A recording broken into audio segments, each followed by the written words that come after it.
Last I heard, he's tracking the syndicate. Yeah, last I heard he was 3 over par. Last I heard, sounding like someone torturing kittens.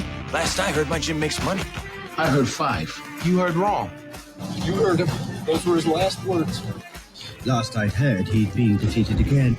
Last I heard, Joe coaches women's wrestling. POTUS is a winner? Yeah, last I heard. I heard that. Last I heard, he lived around here somewhere. Last time that I'd heard, you had, Well, ladies and gentlemen, welcome back to another episode of Last I Heard podcast. I'm your host, Lee Dempsey, here with the rest of the Gridiron Gang, Travis Rankins, Josh Winch, as we are going to wrap up the conference championship round and follow up a little bit, I guess, into some Pro Bowl discussions as well, and we'll make our picks next week for the Super Bowl. And I think just to get off our chest, the pick'ems, after this weekend, Travis was officially crowned champion. Did not need to go to the Super Bowl, so he is back-to-back pick'ems champion. Well, yep, save the belt for yourself there, sir. Face here. Yep. Congrats, buddy. Things didn't go my way. I didn't get the lucky bounce. This was closer than last year's, if I remember right. I know last year's came down to the final game, but I mean, all three of us were pretty close this year. Yeah, this year was pretty close. I didn't put the final numbers together. I probably should right now. We'll have it ready for the draft. Yeah. But yeah, so I think I was technically 4 games back now because I had to make those opposite picks. But it's kind of relief though that I can actually make a Super Bowl pick on who I actually think it's going to be, not just the opposite of whoever Travis is or whatever. So I can actually make who I think it's going to be this year rather than last year. But yeah, let's get in some news, shall we? That's right. The Seattle Seahawks have named their head coach, former Ravens defensive coordinator Mike Macdonald, young man who's built a hell of a defense there in Baltimore. One of the more dominating defenses, as it seems to always be in Baltimore. Always just their kind of notion. And that makes the Commanders the last position for head coach still open at this moment. Ben Johnson withdrew his hat from withdrew his name from the hat as he will return as OC for the Lions, which I think is a good call. I mean, granted, his asking price was like the highest in the league for a guy who's never been a head coach before. So I don't think many people were onto that. Bill Belichick, he didn't make it in Atlanta as a head coach, probably because of what he was asking for, wanting full control. It probably just didn't happen. And then Vrabel still is out there. Pete Carroll's still out there. It's interesting. What are your guys' thoughts on Commanders, I should say? Like, what do you guys think their options are? You think they'll just take some coordinator from whoever wins the Super Bowl or what? Yeah. I think they'll just pay a lot of money to some assistant that none of us know who the fuck it is. Typical Commanders move. Yeah. I think Vrabel, Belichick, Pete Carroll all sit this cycle out. Vrabel will get an opportunity for sure next year, or a DC or something of a team that gets snagged for another position or something like that. But Commanders. Didn't they start like 2-0 this year too? Yeah, they had a decent season, and then second half of the season they kind of fell off. Yeah, they just fell off. But I mean, they got the new ownership this year, so it's like it kind of makes sense that they would make these changes anyways. Kind of going in, they got second pick, new quarterback, quarterback, so new head coach. Yeah, things are building up right for them for what they want. So I think they'll go on the offensive side if I had to guess. That new ownership probably wants to see points. So yeah, I mean, I have no idea who they're gonna go with though. I literally have no idea. Ben Johnson he was gonna be the coach for sure. I wouldn't be surprised if it was a college coach. There's only so this is kind of crazy. I saw the statistic the other day. I've been seeing a lot. I sent you guys one on Alabama, but there's only 3 active head coaches in college football right now that have won a national championship. 3 out of all the programs. That's fucking nuts. And one of them is Mac Brown, who hasn't won since Vince Young's been there. So coaching? Wow. That's wild. Yeah, he's at North Carolina. Mm-hmm. Oh, really? Yeah, that's wild, man. So it's like, yeah, and then it's Kirby Smart, which everyone knows, and then there's Dabo Swinney. That's it. Dabo Swinney. Damn. Those are only 3. So it'll be a big. There's a big. And I listened to the Daily Miami Hurricanes podcast. They had a guy on who's used to coach at Miami in the early 2000s. His name's Don Solinger, and he was talking about how it's not coaching anymore. It's basically your program. You run the program. Run the program. So a lot of these guys are getting burnt out because I think that's why the guy from Boston College, which we'll get into, just accepted the Packers defensive coordinator position because it's not coaching. And I think the guys who are really Harbaugh, like, I think it's hard for these guys to, they want to just coach. They're football guys. They're built to be coaches. And that's not what the position is anymore. It's you are a full-time managing payroll, administration, money coming in and out, parents, boosters, everything but X's and O's. So I think that's just really changing the landscape of college football, where you're seeing a lot of the talented coaches either retire, sit out a cycle, which there's quite a few that have just said, I'm just going to wait for a different opportunity, or jump to the NFL.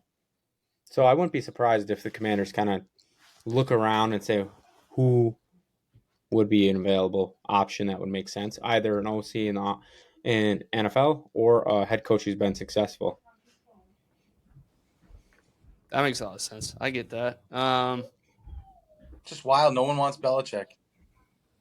I think he just wants too much control. Like, if Schneider was still in Washington, I think he would have been hired in Washington. So, do you think Belichick gets another coaching job next year? I mean, he's another year. I don't know, man. I don't know. He just comes with so much baggage. It's not you're just not just hiring Belichick. You're gonna end up with fucking McDaniel and all these guys that are just like his. It's basically his crew. He's won 6 Super Bowls. Right. Not recently. Yeah. The stars have aligned. Yeah, like in the past. More recent than almost every other person in coaching. Yeah, I get it. It's like Phil Jackson, though. Like, it's kind of the same thing that happened with him. Yeah. He won 6 championships, and he outdid his time in the NBA, if you ask anyone. He won more than that, didn't he? Didn't he win with the Lakers? He won 2 more with the... How many Kobe and Shaq won? 4? 3. And then Kobe 2 more, I think. So he had 9 championships? Jesus. Nah, I think Phil was... Jordan. But Jordan wasn't. He won... Yeah, I think he won 3 with Shaq and Kobe. I'll look it up. Now I'm curious. I got 11 for Phil Jackson. Wow. 6 with the Bulls, 5 with the Lakers. Yeah, there it is. Jeez. I remember the book. So he was there every one of Kobe. Okay. That's nuts. Him and Bill Russell don't have enough fingers for the rings. Well, when you're coaching the best players of all time, I mean... Yeah. Right. So that's what I'm saying. It's kind of, you can make the same argument for Belichick, and I know we've had that argument before. Yeah, you're right. If Belichick is coaching the Chiefs, it's probably the same story. But then the players loved it. Same with Belichick, just like Phil. Everyone loved Phil. Yeah, really interesting. I don't know. I don't know that he'll get another crack. Yeah, I'm just trying to think of the options. That's weird for me to say. Yeah. What potential options there could be next year for him anyways, too. It's like, there'll probably be at least one head coach that'll be one and done, so I don't know, Panthers. And then it's like who else? You just see like, maybe Mike McCarthy's out, maybe Sirianni's out, if that happens. And it's like, yeah, those are good jobs. Those are Charger like jobs where it's, you got a good team around it. They're just the underachieving team. So yeah, just curious whatever openings are going to be. I don't know. It's going to be interesting. Did you guys see Jim Harbaugh's interview on CBS before the AFC Championship? It's pretty good. Him and Cowher, I think they're like spitting images of each other. Like, Cowher's got that jawline. He's just all riled up. And what are you going to tell your players when you get there? He's all passionate when he's asking these questions. Jim's talking, I'm starstruck. I just met Justin Herbert, like it was super authentic and raw. It was kind of fun to watch, actually. Like, I really respect Jim Harbaugh. I know he rubs people the wrong way, but I just think he loves football so much. He's quirky. He's a nerd. People say that about McDaniels. They're just themselves, and I think that's why he gets players to buy into his system. I'll be curious. I was listening on Pat McAfee, their take on his first season, how many wins. Some were saying 10, some were saying 6 or 8. I expect him to get to the double digits, but they are in the same division as Chiefs, so Right. their schedule is pretty tough. Yeah, But- I mean they've been so close for so many years, to that point. They've been on the edge of playoffs, and which is weird to think with Herbert being there. But it's like the Raiders game where they could have tied and they both went to the playoffs or whatever, and it's like it's right there. It's hard to think that they haven't really done anything, So I think this is the push for sure. I think it makes a ton of sense. Yeah, it usually takes Harbaugh a few years to like get him his guys, but I feel like there's so much talent there. Right. Like I'm sure he's gonna love like a Bosa and a Herbert and Keenan Allen, and these guys are just workers. I feel like they have a lot of Derwin James. He's really like, so there's some pieces there. Now I'll just have to draft well and fill in, but I'm excited for LA. Be cool to see what he can do out there. Go to the right away. That'd be cool. Definitely possible. Ken Dorsey got a job with the Brownies. Brownies. OC. Okay. Interesting. Yeah. I'll be very curious to see how Watson comes out and plays for them next year. After he's basically shit the bed since he's been there. I know, right? When you got Joe Flacco coming in and showing what your team could be, that's pretty terrible. It is. Off the fucking couch too. Yeah, right. It's like, you could do this. Yeah, you're a lot younger. You should be able to do this, and then some. I guess that takes me into the. I just want to do the NFL honors mention being on February 8th, where we'll finally get to see what the league says if our picks, are correct for Rookie of the Year and MVP and all that jazz. But I suppose if you want to talk about the Pro Bowl, Wench, I know you want to bring that up. I give you your soapbox to stand on if you like. Sure. I brought this up before the show started a little bit, but the Pro Bowl has changed a million times. I think the last good Pro Bowl was when Sean Taylor was alive and lit the fuck out of the punter. So it's been a hot minute, good 15 years since there was any Pro Bowl that probably anyone's watched. And yet they still make these stupid games and have people go to the Pro Bowls. Yep. To me, I think they should just get rid of Pro Bowl, period, and just make it all pro. No, who gives a fuck, right? Yeah. Like no one watches these games. I couldn't tell you the last NBA All-Star, NHL. I mean, I'm not watching the fucking. It's like who can throw the ball the hardest? Yeah. Who can play flag football? Like, no one gives a fuck. Like, just get rid of it. And then you get these guys who don't want to go, which I don't blame them.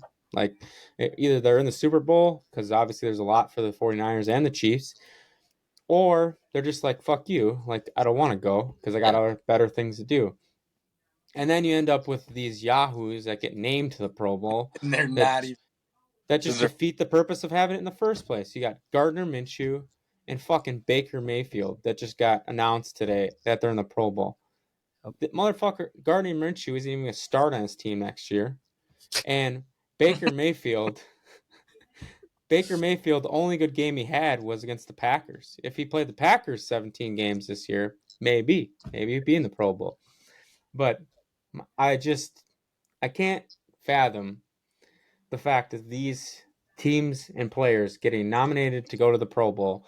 And then I was saying, you get to the end of their career and they're going to throw up a graphic. He was in the Pro Bowl 6 times. 7. Like, who gives a shit?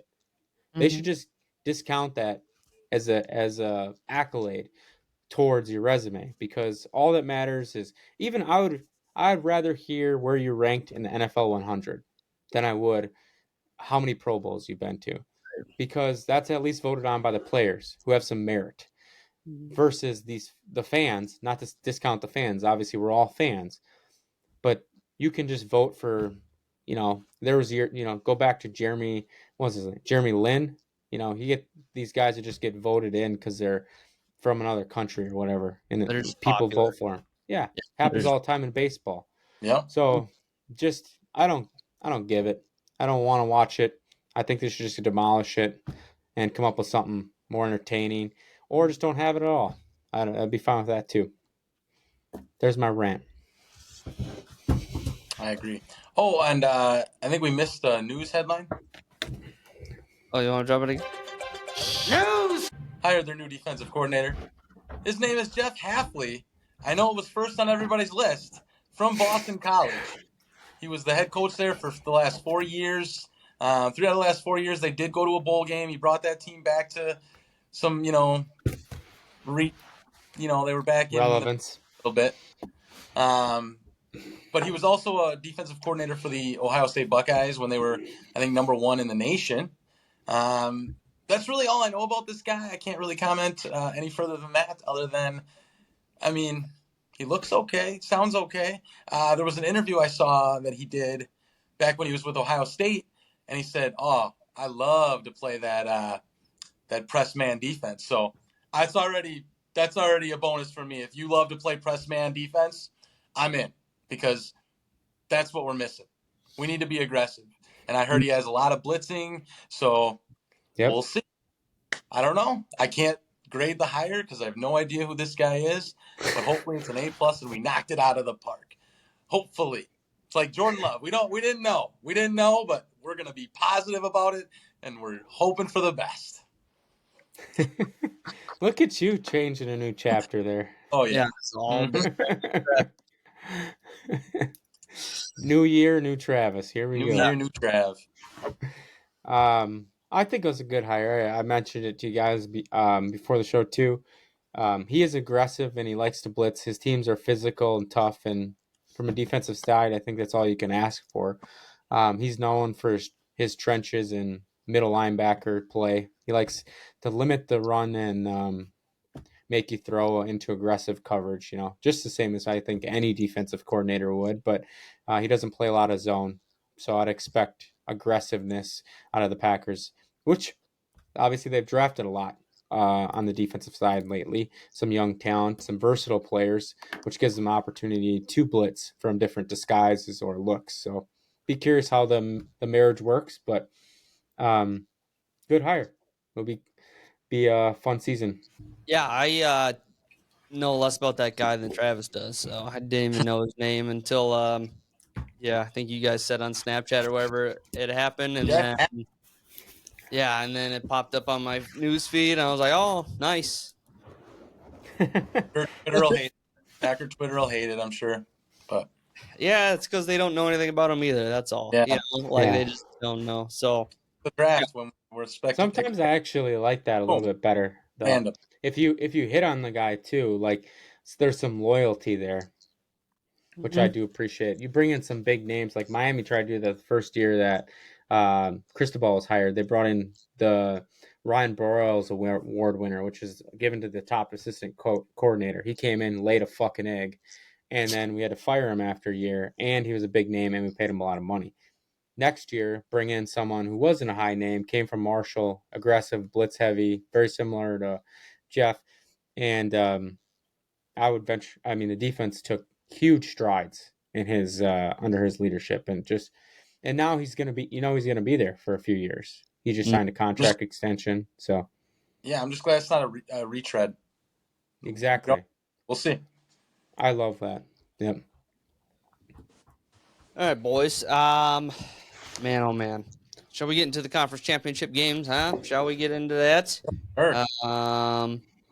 I was gonna play music, but I realized I don't have music for this. So anywho's so we'll get into it right away. Lions at the 49ers. And the Lions blew a 24-7 lead at the half to lose 34-31 against the 49ers.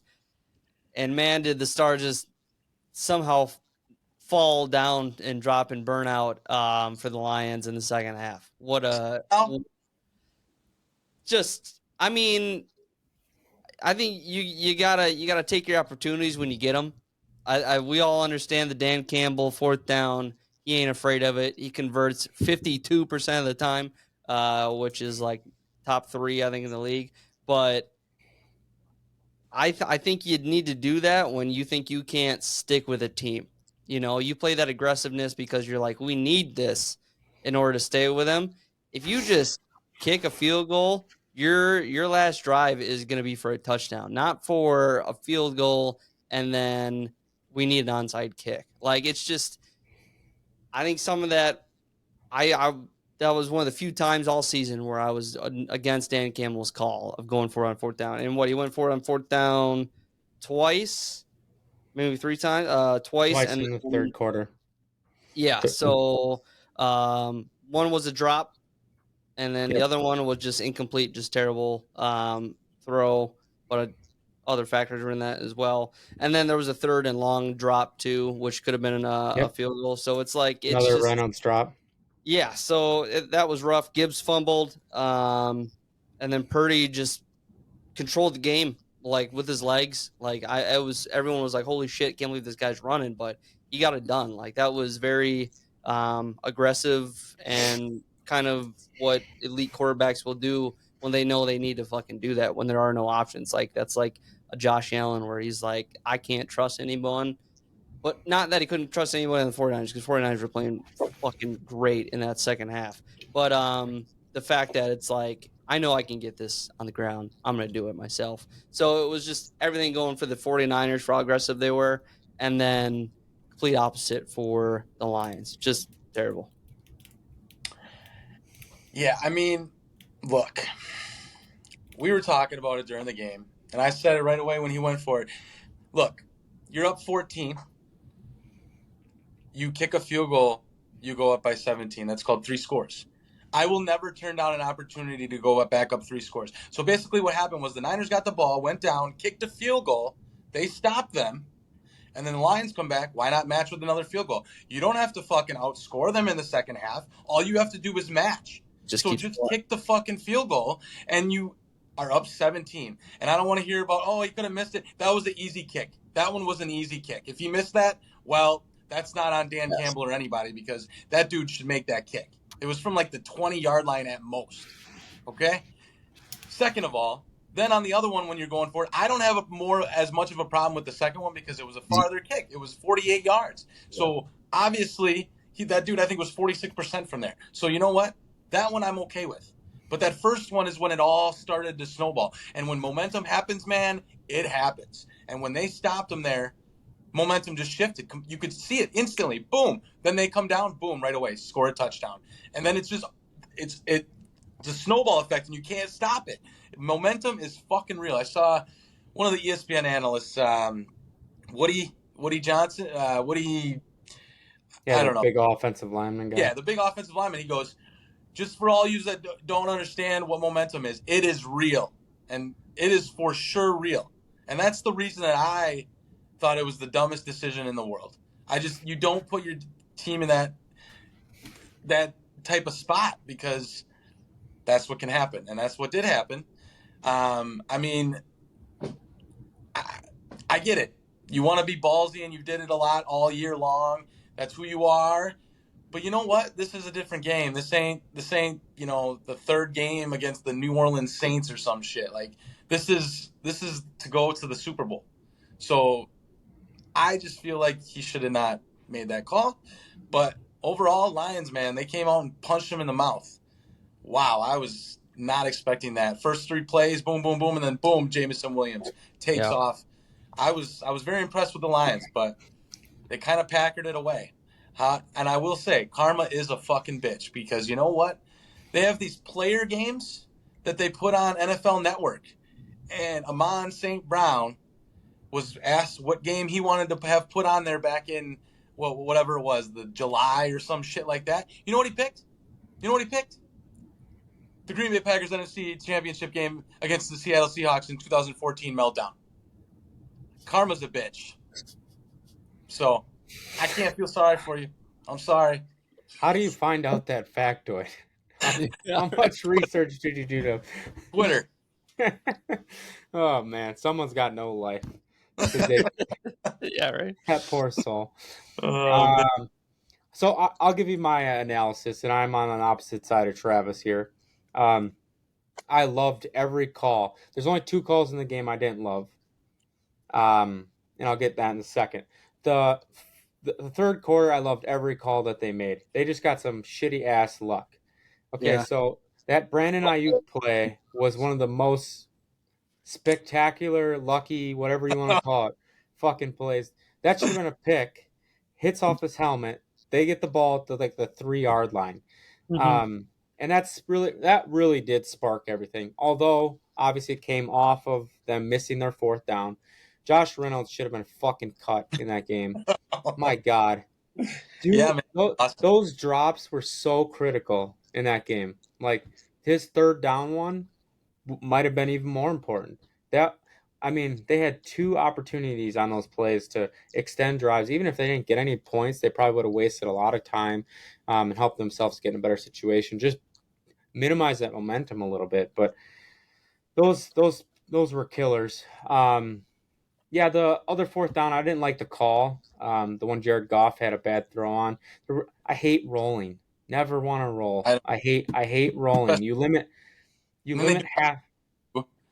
Yeah, you limit half the field. Like, just don't do that. They're so creative with play calling too, and then those 4th downs weren't very creative. I was hoping they'd be a little bit more creative in the calls, but I like it. I think it's who Campbell was, but my problem lies in 2 situations. One, 7 minutes left in the game. You're down 3. You have an opportunity to kick a field goal to tie the game. You got to kick that field goal. Yeah. I don't understand that one. I get it. I'm the most aggressive coach there is, but like, man, you're just that momentum. You're getting your ass kicked. Just put a little bit of a plug in that leaky water, right? Like, you got to slow it down a little bit. And I wish they would have kicked that one. But the worst call of the entire game, 3rd and goal, you run the fucking ball. I don't even care if I don't care if you ran the ball. Don't fucking call a timeout, you dumbass. Yep. That is so stupid. I would have rather it gone down to 20 seconds. Don't care. Because now you have no ability.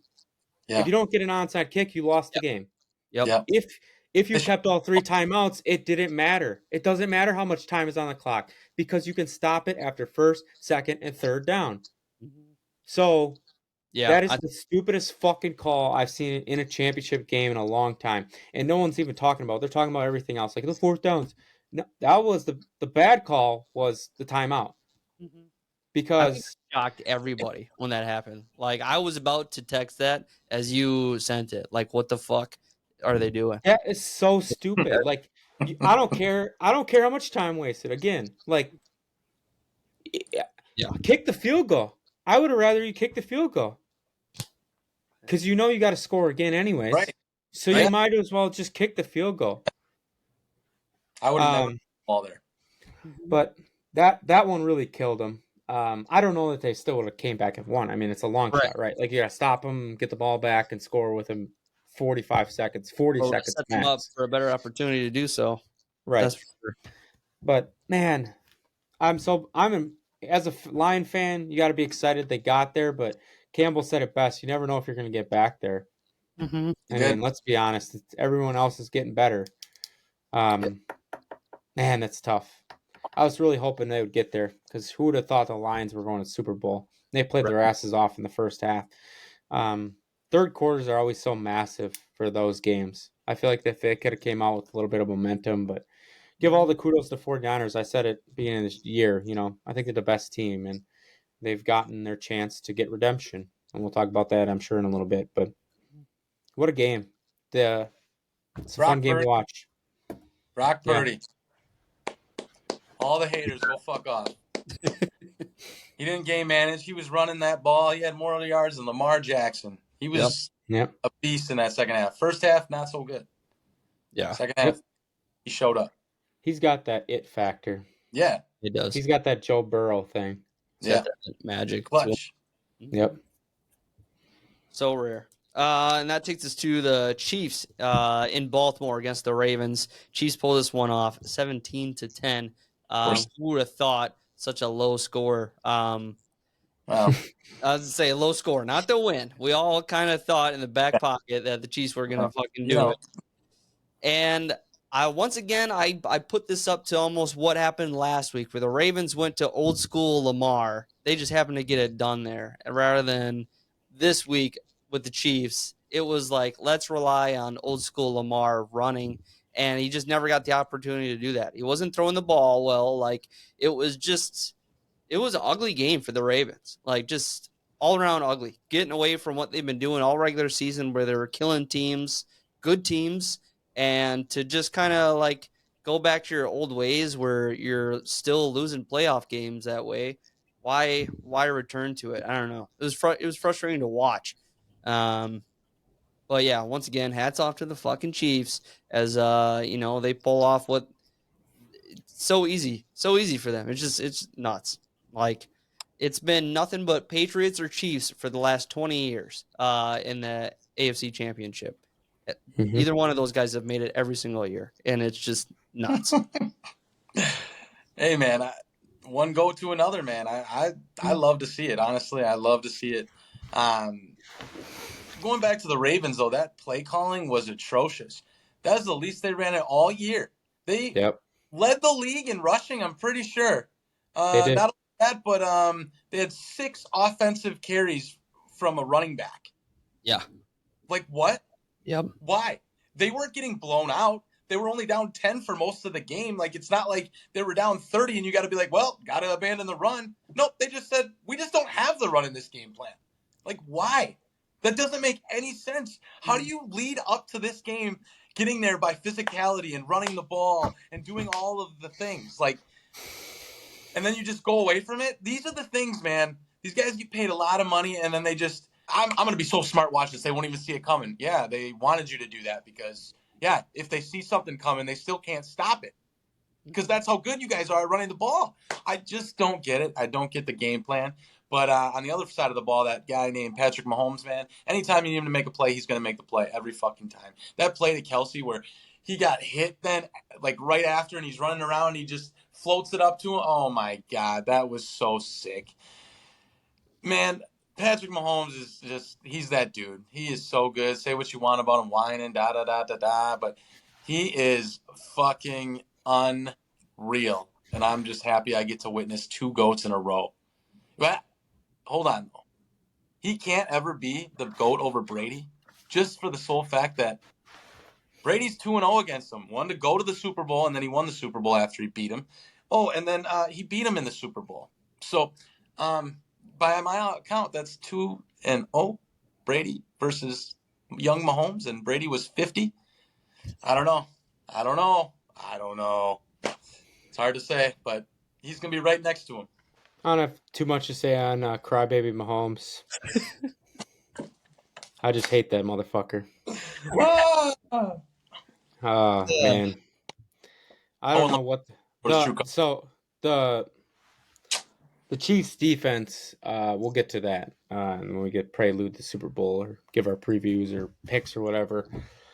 Played outstanding in that game. Lamar looked like he was blindfolded playing quarterback, thrown into triple coverage. Don't know what the fuck he's doing. But their play calling, you're right, was brutal. Gus the Bus, where was he? Don't know. He wasn't even in half the game, and then the other half the game, they barely touched the ball. He had 1 carry for like 17 yards, and then they just stopped giving him the ball. Yep. So, not sure what happened. They threw it to him once. Yeah. Like, it doesn't make any sense to me. And then motherfucker from Boston College, Zay Flowers. Bro, what are you doing? 2 plays in that game, I would just fucking take the guy out back and whoop him. My God. Get up and you taunt someone after you make a fucking 50-yard catch. Or like, I don't know. That was definitely a ton. Yeah. Just Without man, God, I hate these guys who are just, especially when he's a fucking rookie. Mhm. Like, you're that arrogant as a rookie. All I'd have a nice spot for you on the fucking pine bench if you did that. I don't care how talented you are, or how explosive you are. That's just bullshit. Then you're gonna score, and you're gonna. Oh man, he didn't even need to do that. He didn't. It's a great play by Snead. I want to give him a lot of credit because that was an incredible play. But you didn't need to stick the ball out. You were gonna score anyways. instincts, though. I can't blame him on that. I can protect the ball. Protect the ball. And then Lamar, what are you thinking? Triple coverage, bro? The guy calls for the ball, too. Triple Like, for the so many opportunities. The Ravens defense played outstanding for 3 quarters. Chiefs came out fast. yeah, when you home to 17, that's pretty good. Yeah. So they did well. They got a lot of young talent on that defense. They're going to be fucking great defense for years to come. It'll remind you of early 2000s Ravens. Well, they just need to get a Trent Dilfer, I guess. Coach Pry as the new D coordinator. Yep. Big loss. Daniel, or right? That Mike McDonald. Mike McDonald's, yeah. McDonald. What else was I gonna say in that game? Yeah, I mean the Ravens just constantly shoot themselves in the foot. Like it's just they're not only in that game, but potential to win that game if they're not just constantly penalizing themselves. I mean can't remember what the number was on there, like 4 for 75 yards or something like that at some point for penalties, and I was like, what in the fuck? How could you possibly have that many yardage? Oh yeah. I did want to point out one play in that game that I thought was actually an awesome play. Was Roquan Smith so that 1st and 5, they had given up basically that 12 men on the field. So then it went from 1st and 10 to 1st and 5. And if the Chiefs got a first down, the game was over. Yep. Smart. One of the smartest moves I've seen in football in a long time. I obviously didn't need to fucking light the guard up, but that's okay. I don't really care. I would have done the same thing. But to reset the chains at 1st and 10 was such a smart move. So yeah. I do like to see some of that strategy component. But yeah, Mahomes, I'll give him some flowers, I guess. Good for him. Also, with that Zay Flowers fumble in the end zone, I saw some people stupid on NFL Twitter again talking about the touchback rule again and think it was the stupid rule. Jesus. And I'm like, why are you even bringing that up? That wasn't even what happened. Because they don't like the Chiefs. No, it's because they were like, no, the ball should be put back where the ball was fumbled. And I'm like, what? Why?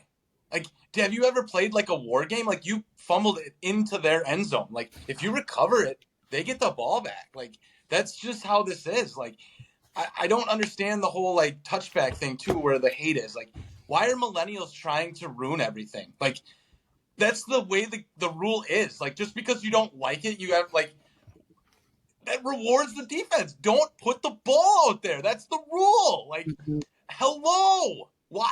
Just because you don't like it, yeah, let's just scrap it. Nah, that's a dumb rule. I want to see more. No, that is a perfect fucking rule. I think it is. It sucks when it happens to your team, of course, but don't be stupid then. I mean, I think it's great. Yeah, I don't think they need to change it. They just they want to change because they don't like the outcome. Like Mina Kimes and Matthew Berry were all talking about it, and I'm like, shut up. Yeah, it's the same people. Every single time it happens, it's the same people that complain about it, and it's like, yeah, and to your guys' point, like it's just not good for offense. That's their problem. But it's like, man, how do you guys not see the imbalance there is between the favoritism of offense over defense, and how it should be somewhat balanced? We can get a little closer to helping out the defense, if anything. So yeah, we might as well keep it. And no one's brought a good potential solution to it anyways, other than they just get it back. And I'm like, how is losing it there, like how is that enough punishment? Like there's just none. It's gonna be no punishment for such a stupid move. And yeah, it just You fumble it into their end zone, you're giving them the ball back. That's how I see it. You're giving them the ball back. And it's like if you fumbled in midfield, what's the difference? Do you give it back to offense because they fumbled? Like that's No. stupid. Yeah. Well, they're saying because if it goes out of bounds, then no one recovers it. that's what they mean. Yeah, That's a completely different rule though. Right, because you're on the different part of the field. When you're in the end zone, things are different. Yeah. yeah. Oh yeah. The only other call I was gonna give up is I feel like there's a lot of intentional groundings that aren't noticed or Called. called. Like there was definitely one by Pat Mahomes at about the 3-yard line in that game where he threw it off to the right side and there was no one besides 2 Ravens defenders and he dropped straight back in the pocket. And then I only feel like it happens when they flash to the sidelines. You know, like they'll be the throw, and then they'll show the sidelines overreacting, like touchdown grounding. Then they all get together, and then they're like, "Oh yeah, that was a touchdown grounding flag." Like that's the only time it ever gets called. It's like, does someone watch this shit? Because like that one was obvious to me. Like he didn't move. Had one. He just dropped straight back, threw it right. I mean, how far is the nearest fucking receiver need to be? 30 yards? Like, You're I don't know. Yeah, exactly. Crybaby gets that call, but I don't know. That's a rule I don't really like. Anyways, it's so arbitrary, especially with all the technology we have. That could just be something done overhead. And they could just buzz down. Like, put some fucking lines on it. Over, like we got the first down line, someone up top just watched. Did he get outside the tackle box? And was the ball close to anyone? And then if it's not, hit the little fucking buzzer up top. And then he can throw his flag. Like, I don't know. There's just got to be better solutions to some of this stuff. We have so much technology and abilities to like see it live. Yeah. like It's just the chain gang. Yeah, exactly. We're gonna come out and measure. Oh, I missed it. One's absolutely crazy, man. Like, and especially with the people who are off. Like, they bring out the change and they're still wrong. You're like, the rest of the world sees that clear as day, and you're like, that's a first down, and you're like, dude, I can fit my fist in the middle of that between the ball and the marker. It's absolutely insane. But then I think there's probably, I don't know, they would probably screw it up with like timing or something like that of when the sensor hits, blah blah blah. Some guy just goes up there like who is it that's done it in the past? Oh, man, somebody who just like pushes the ball, they scoot it forward just a little bit like after the play, and ref doesn't even notice that they do it. It's like, I feel like that would kind of interfere with that kind of stuff, and that's probably why they don't do it right now. But I don't know. We'll see what happens. Probably nothing. I actually thought of like a joke today too that I was gonna put on you guys. I totally spaced it what the hell it was gonna be, but it was gonna be, I think, off of the too many men on the field joke, and I'm like, well, that doesn't make sense. You'd call it on Mahomes every single time because he's got 7 additional refs on his side. But something like that. But I couldn't fucking forgot it. But Put them. yeah, I don't have that. That's all I got. Okay, so yeah. Overall, Chiefs 49ers in the Super Bowl. I think best teams. Yeah, I was gonna say it was almost like it was predicted at the beginning of the year. Like it seemed like an easy Eagles. pick. It wasn't. Yeah, I picked Eagles as well. I didn't think the Eagles would be the dumpster fire I think this is who I picked. Yeah, this is who I picked. I don't have who you. I know I picked the 49ers. I know you picked. Yeah, I know you picked them. And I'm pretty sure I would have picked the Chiefs or the Bills. I picked the same Super Bowls last year. I know that. Anyway, what did I pick? I picked Eagles and something. I don't remember. Eagles and Bills. You probably did Eagles and Bills or Bengals. Oh, I think I did Bengals. Yeah, I think I did Bengals. That would have been a fun Super Bowl. That would have been. Okay.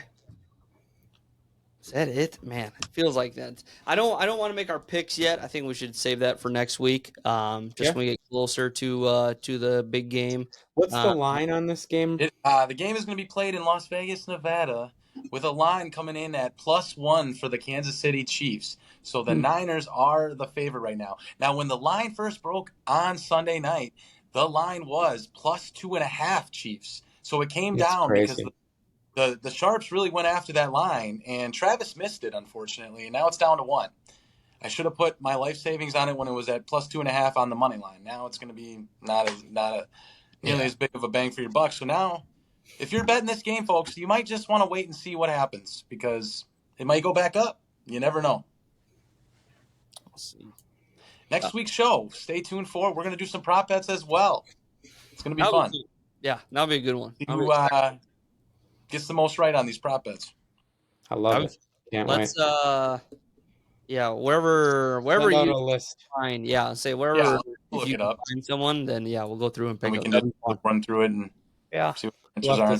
We'll have to send you some Venmo money. You can place the real bets. Be like over under on the national anthem. How many times are they going to see Swift? How many times are they going to say her name?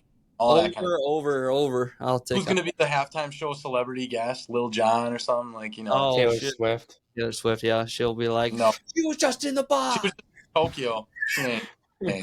That's true. Yeah, she'll be there. Boston. She said she'll be there, but she ain't performing. She's just what is it? She'll be in Tokyo the day before or something. Yeah, nuts.